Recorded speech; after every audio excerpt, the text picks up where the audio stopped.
The initial scar on my meadow wasn't dirt at all. It was betrayal inscribed on the earth. A raw, intentional wound radiating with orange flags waving like a sign from the devil himself. Those flags pointed to a trench I never sanctioned, fresh earth turned over, metal pipes shining in the sunlight like serpents in a den. This land isn't property.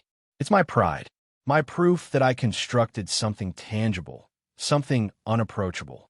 But in the middle of the night, intruders entered it, defaced it, and signed my name as if my liberty was there to claim.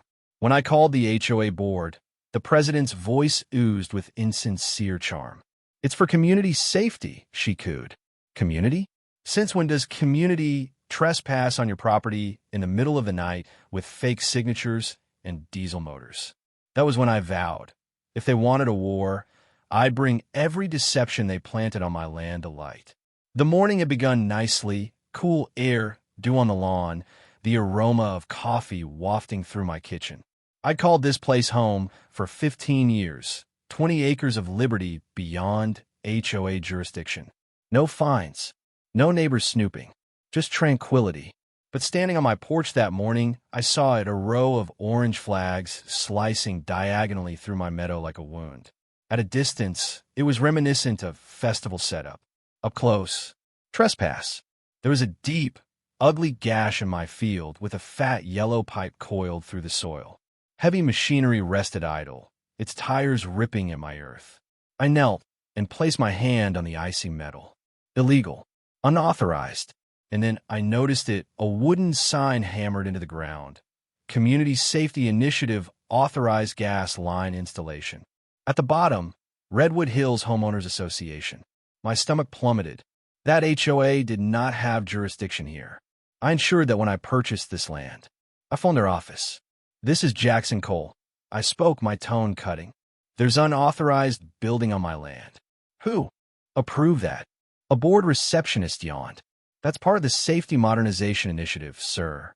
My land isn't in your HOA. "Well," she smirked, "we do have your signature on record." My hand tightened on the phone. "That's impossible." "If you have an issue," she said in affected politeness, "speak to the HOA president, Cassandra Pike." Click. The phone went dead. I drove directly to their offices, a gray, dead building stuck in between a nail salon and a dry cleaner. The aroma of stale coffee and condescension greeted me before the door could close behind me. "Mr. Cole," Cassandra said sweetly as she arrived, her manicured smile concealing poison. "How may I assist you today? You can tell me why there's a gas line across my property without authorization." "Ah, the safety program," she replied, all honey.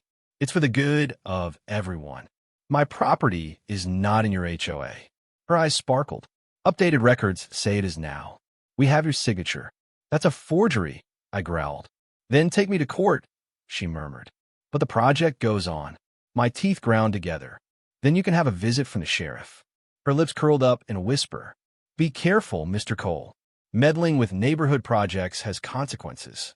Her words lingered like smoke as I turned and left, pulse thudding with rage. Back home, I held my steering wheel tight enough to hurt. My liberty was being taken away from me, one fabricated document at a time. At twilight, I trudged back to the trench. Machines towered like monsters against the backdrop of the sun's descent.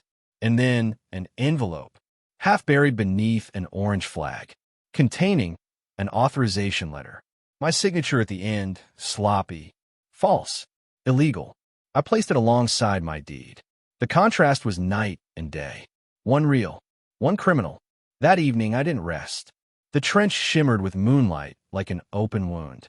I knew this wasn't about safety. It was about control. And I vowed they got the wrong man to rob. I phoned my attorney, Marian Torres, incisive, relentless, unbreakable. "Jackson," she said, "that's forgery and trespass. We're fighting back. Document everything, photos, video, timestamps. Don't go at them alone." At last, I had a plan. By noon, I'd taken a photo of every flag, every trench, every gouge. I filed each one individually, proof for war. At the county records office, the clerk scowled. Says here your property was annexed into Redwood Hills, HOA 2 years ago, he said. That's impossible. Show me. When he flipped the screen, my gut fell. There it was. My signature. Fake. Notarized by Brenda Holcomb. That is not my handwriting, I said icily. The clerk inched closer. You're not the first one to complain, but you're the first with proof. My rage hardened into resolve. Then I'll see that it ends here. By the time I got back home, there was a huge excavator parked outside my gate, its bucket hovering inches above my chain lock. Quiet. Waiting. I phoned Marion at once.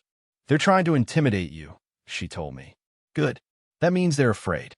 The cease and desist goes out today. Tomorrow morning we file for an injunction. That evening, I rigged motion sensors and ran tin can alarms around my fence. My property may have been mangled, but I was not vanquished. Midnight, tires on gravel. I stood in the dark and saw a black SUV move slowly along my fence line, without headlights. It stopped by the digger, then moved away. They wanted to frighten me. I wasn't going to give them that pleasure. Dawn, and then open aggression. 3 trucks, engines revving. Hard hats at my gate. Take down this gate or we'll have law enforcement on the way, one shouted. You're on private property, I said, recording. That scribble you're signing is a forgery. He didn't flinch. Another truck backed up, positioning, as if it could drive through the gate. I held my place. Camera stable. Finally, he spit. We'll return. Good. Let them. When they departed, I phoned Marion. They attempted to break through. Perfect, she replied. Just made our case bulletproof. That evening, I sat in my shop, sawdust scent hanging in the air, trench wounds out my window. This was no longer a gas project. This was war. And the HOA had no conception whom they just declared war upon. Sleep was broken in pieces, with each far-off rumble coming across as something creeping closer that it wasn't safe to ignore.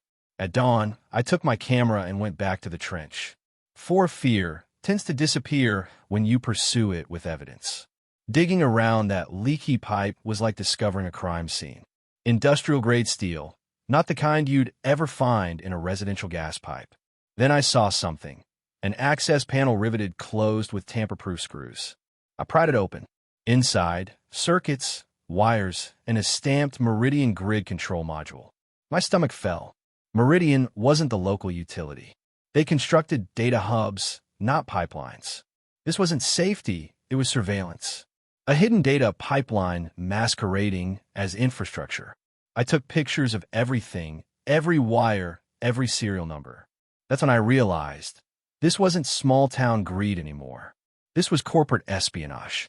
When I forwarded the photos to my lawyer, Marion, her tone became icy. Jackson, that module is a game-changer. We're issuing subpoenas today. By noon, she put the annexation documents in stasis and requested all documents related to Meridian. The battle had turned federal. Then I phoned Leah Morris, a journalist with a reputation for making crooks sweat. She arrived before sundown. We walked the trench together. When she viewed the forged amendment, she said, "This isn't HOA. Corruption. This is organized land theft." Early the next morning, she pieced it together. Payments channeled through shell accounts associated with Meridian. $1 for every fake signature. Marion struck them harder, bank subpoenas, engineering drawings, every individual associated with the fraud. And then came the report, the handwriting experts. "This is a forgery," she said. "Copied, not signed. Evidence. Actual evidence." Next, Leah phoned again, her tone low and urgent. I discovered the smoking gun, Jackson. Meridian managers scribbled. "Use HOA jurisdiction to formalize corridors. Residents will believe it's for safety." That sentence froze me. They were never constructing safety. They were stealing land in the guise of progress. Panic within the HOA ensued. Brenda's personal emails leaked. Desperation, fear, guilt. The wolves were eating their own. Then Leah's tale made page 1. Forged signatures, secret pipelines. HOA land grab tied to Meridian Grid. The town went ballistic. Phones were ringing around the clock. Strangers appeared at my gate, angry, awake, united. But exposure is a two-edged sword. That evening, I received a letter, "Withdraw your claims." or you'll regret it. I presented it to Marion. She simply sneered. Good. That's more evidence. Neighbors began to share their own nightmares, fictitious fines, coerced sales, threats. We signed affidavits together. This was no longer my battle in secret. The judge issued an injunction. All building stopped. But power doesn't play fair. 2 nights afterward, floodlights ripped across my field. Trucks. Workers. Pipes. I yelled, "You're disobeying a court order." And then I saw her, Cassandra Pike, as cool as a viper. "The project goes on," she said. "The community needs it." I turned on the recorder. "You forged my signature, Cassandra. You disobeyed the law." Her smile faltered. "Watch what kind of accusations you make." "Ah, I can demonstrate it. Your emails, your documents, your notary's admission." Silence. Her mask fractured. She'd never looked afraid before. Several days later in court, Marion unleashed the truth like a bolt of thunder: photos, signatures, bank transfers, video evidence.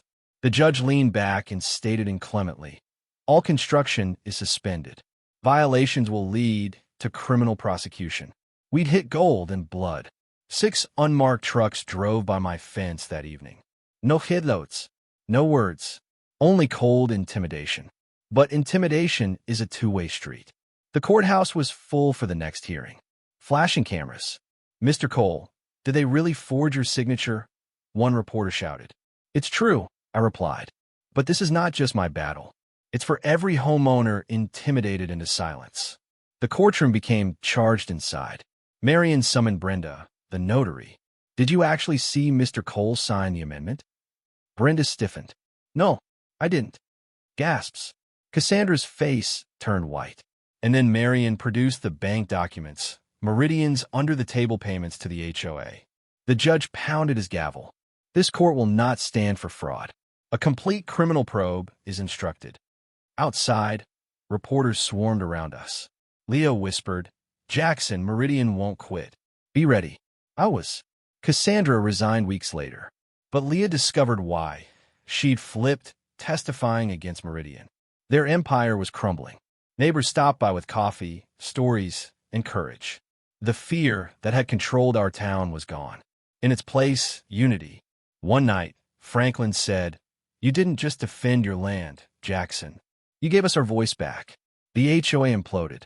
Indictments ensued. Meridian's name was poison.